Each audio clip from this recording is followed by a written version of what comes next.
Eu queria entender quem faz piada sobre estupro também está junto com isso que você está falando, como fez o Renan Santos, que é candidato a presidente do Missão. E eu quero repetir aqui. Vocês são a favor ou contra a privatização da Sabesp? Vocês são a favor ou contra a privatização da Enel? Vocês são a favor ou contra a privatização da BR Distribuidoras? Vocês são a favor ou contra o fim da escala 6x1? É isso que o público quer ouvir de vocês.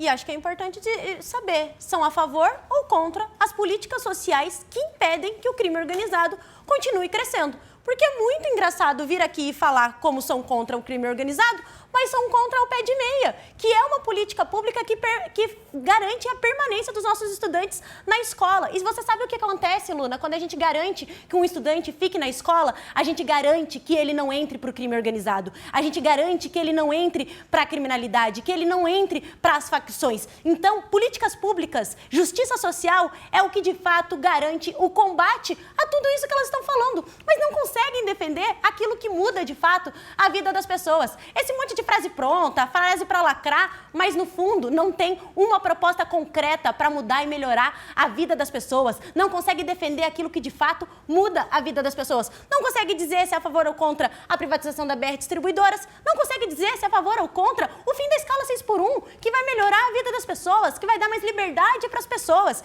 Então eu acho engraçado esse monte de frase pronta, mas quando é para passar a mão dos seus próprios colegas de partido com piada de com ir para a Ucrânia no meio de uma guerra para falar que as mulheres lá são fáceis porque são pobres, para tudo isso fecham os olhos, não tem punição, não tem debate, para quando votam contra a igualdade salarial para homens e mulheres, o Missão representado no Congresso Nacional votou contra para homens e mulheres receberem a mesma coisa estando na mesma função. Veja, no fundo e ao cabo, são contra um Estado forte para promover políticas públicas, são contra um Estado que promova a igualdade de gênero, são contra um Estado que promova a justiça social e dessa forma acabe com o crime organizado. Então é importante colocar: a cadeia da segurança pública, ela tem começo, meio e fim.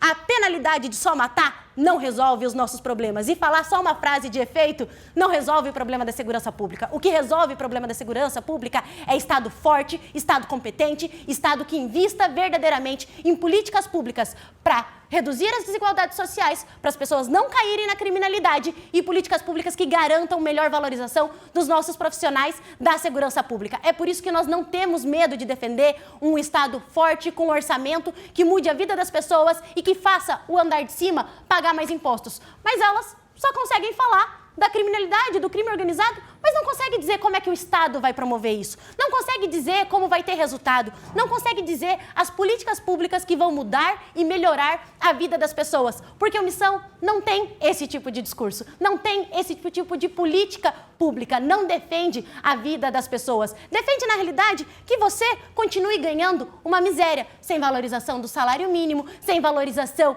da vida das pessoas, sem programa de crédito para a construção do Minha Casa Minha Vida e tantas outras políticas. Quem defende a vida das mulheres, quem defende uma educação pública que dê resultados, que muda a vida das pessoas, quem defende um sistema de saúde que funcione e que tire as pessoas da fila, é o PT, é o Partido dos Trabalhadores. Quem verdadeiramente mudou e melhorou a vida do povo fomos nós. E o que eles fizeram com o governo Temer, que o MBL apoiou para votar contra várias políticas públicas, reforma trabalhista, reforma previdenciária, para implementar o Ponte do Futuro, que foi que levou o Brasil para não ter mais industrialização, para uma queda significativa no mercado de trabalho e para levar a gente de volta para o mapa da fome, que foi o que aconteceu no governo Bolsonaro, onde sim as pessoas estavam sistematicamente na fila do osso. Então, o que o MBL, o que o Missão fez com o Brasil nos últimos anos é levar o Brasil para um desastre econômico que o governo Lula recuperou, que o governo Lula mudou na vida das pessoas. Gostam muito de falar que sim, é a favor de política pública, mas qual política pública? Não conta que votaram contra a taxação das grandes fortunas, não conta que votaram contra a igualdade salarial, não conta que não defendem o pé de meia que garanta que o seu filho continue na escola. E o que eles não contam também é que eles fazem parte da prefeitura do Ricardo Nunes, uma prefeitura bolsonarista. Então é importante da gente esclarecer as coisas como elas são, porque de independente, o Missão não tem nada. Vocês falaram aqui, né, do fim da escala 6x1, e o que eu gostaria de saber, existe um estudo de viabilidade? Como é que vai ser isso? Porque, assim, vocês vão forçar o micro e o pequeno empresário a contratar mais pessoas para rodar no mesmo período de tempo. Então, assim, obviamente, vocês vão fazer o quê? Vai dar um subsídio? Vai tirar todos os impostos dessas pessoas? Eu realmente gostaria de saber, porque nós não somos a favor que a pessoa se acabe de trabalhar, mas nós sabemos que, por exemplo, em um país onde o índice de desemprego é tão alto, onde muitas das vezes a pessoa está no shopping, sai de lá, pega a moto para rodar Uber, para ter uma qualidade de vida, você fazer isso dessa forma, na canetada, pode ser muito prejudicial. Outra coisa também sobre as privatizações. Nós não somos contra nem que seja o serviço pelo Estado, nem que seja privatizado. O que é que vai dizer se uma privatização foi boa ou não?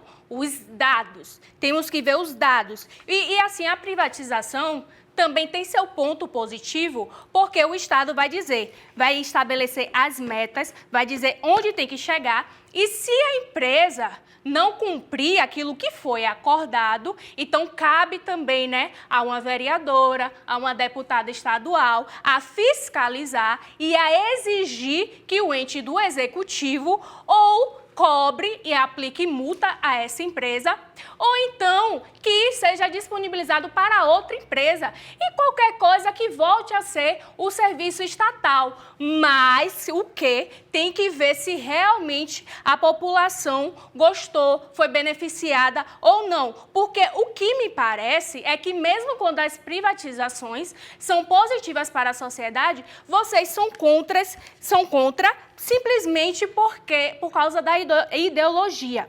E eu gostaria de destacar também que nunca foram feitas tantas PPPs ao longo da história do Brasil como durante os governos petistas. Então, isso aqui é o quê? Uma autocrítica? Com relação ao que foi falado também sobre a escola de tempo integral. Vamos falar que Lula, né, diminuiu o investimento nas escolas de tempo integral, que foi de 2,5 bilhões para 75 milhões. Então, assim, como é que a gente vai expandir essas escolas de tempo integral, que vai beneficiar principalmente a população mais pobre, se Lula é o presidente que mais cortou da educação na história desse país, né? E assim, vocês falam tanto de questão de diploma, da pessoa ter que ir para a faculdade depois de se formar. Eu quero dizer que nem sempre uma pessoa, para ser bem-sucedida, ela precisa necessariamente de um título, porque parece que o PT faz uma política na educação que é com relação a diploma. Parece que a gente voltou à época da aristocracia. E, assim, às vezes a pessoa se formando no ensino médio quer ter seu próprio negócio, só que muitas das vezes ela vai falir porque ela não sabe calcular os juros, não sabe qual que tem que, se o empréstimo que vai pegar com o banco vai ser positivo ou não, porque realmente existe uma falha na educação no Brasil e que, volto a repetir, isso é culpa das gestões petistas, que está à frente disso há bastante tempo. E com relação à fome, eu vou te dizer, enquanto tiver um brasileiro passando fome, nós não saímos do mapa da fome.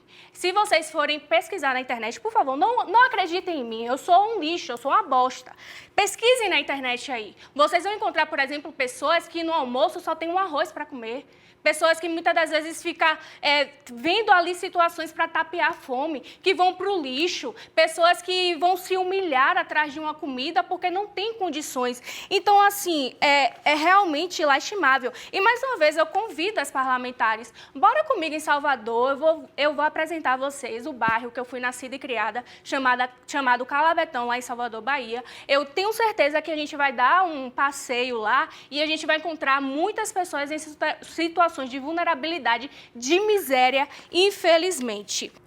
Primeiramente, em relação ao que ela falou sobre a lei da igualdade salarial, bem, a questão é que isso já existe no Brasil há muito tempo. Então, basicamente, é mais uma criação de uma teoria que já existe escrita anteriormente. Então, assim, o que eu estou vendo aqui é mais que uma encheção de linguiça. Vamos criar lei, mais outra, e mais outra, e mais outra. Na verdade, o Brasil ele deveria ter menos leis, inclusive. Nós temos uma das constituições mais inchadas, ineficientes e disfuncionais do planeta. Então, vamos lá criar mais uma lei sobre igualdade salarial. Mas isso já existe no Brasil e já foi criado há muito tempo. Então, para que criar mais uma vez uma lei falando sobre o mesmo assunto? Eu não estou entendendo exatamente onde que a gente quer chegar. Outra coisa, investir em educação, investir em saúde, investir em outras políticas públicas que vão beneficiar a população. Mais uma vez, elas estão criando uma falsa dicotomia, em que ou você faz uma coisa ou você faz outra. Não, você consegue fazer as duas coisas ao mesmo tempo e inúmeras outras ao mesmo tempo. Porque a gente estava se referindo em relação ao crime. Sim, a gente precisa de medidas de curto prazo contra o crime organizado, sim, e também investir em educação, também investir em saúde, também investir em saneamento básico. E veja bem, eu vou concordar com vocês aqui, é excelente termos escolas integrais, assim, é um dos maiores sonhos que eu tenho para o Brasil em relação a isso. É excelente que as escolas fiquem abertas nos finais de semana, é maravilhoso que as crianças possam aprender outras atividades extracurriculares com ensino básico extremamente forte e sólido, para que depois elas consigam ir para o mercado de trabalho muito mais bem qualificadas. Nós não somos contra isso, muito pelo contrário. Outra coisa, sobre as falas do Renan e do Arthur. Primeiramente, que a fala do Arthur, assim, na minha perspectiva, é asquerosa, tá? Isso é importante de se pontuar. Mas eu também não acredito que seja justo fazer qualquer tipo de ilação de que ele teria abusado de alguém, que ele teria tirado proveito de alguém. Na verdade, o que aconteceu foi uma brincadeira entre amigos em um grupo privado e aquilo vazou. Além de que aquela frase ela não foi dita em um contexto de guerra, essa é uma fake news, não sei, foi difundido de uma forma muito confusa, porque na verdade o que aconteceu é que eles estavam na Tchecoslováquia há muitos quilômetros distante daquela guerra na Ucrânia, de fato aconteceu, então não houve nenhuma situação de violência, de brutalidade acontecendo próximo a eles, ao ponto dele imaginar, nossa, tem uma mulher passando fome ali, por que não tentar tirar proveito dela? Isso simplesmente é absurdo. Mas ainda assim, na minha perspectiva pessoal, é uma fala asquerosa. Outra coisa, sobre o caso da fala do Renan. Aquilo foi dito sobre uma amiga dele que estava presente e que até hoje ela o defende em relação àquela fala, porque para ela foi uma brincadeira entre amigos.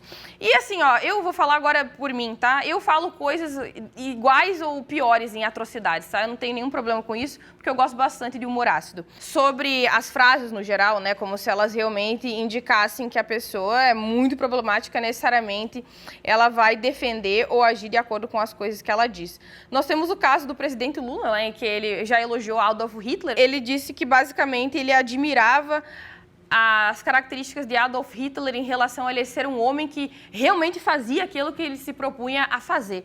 Então ele admirava aquele fogo arrebatador e avassalador de Adolf Hitler levar as suas políticas a cabo até o fim. Então a gente vai concluir o quê? Que agora o PT ele é nazista? A gente vai concluir o quê? Que o Lula ele vai defender políticas de extermínio contra os judeus ou contra as minorias? Não, né? Então a gente tem que ter cuidado um pouco em relação aos critérios que a gente usa para julgar os nossos oponentes. Se serve para os nossos oponentes, deve servir para a gente também.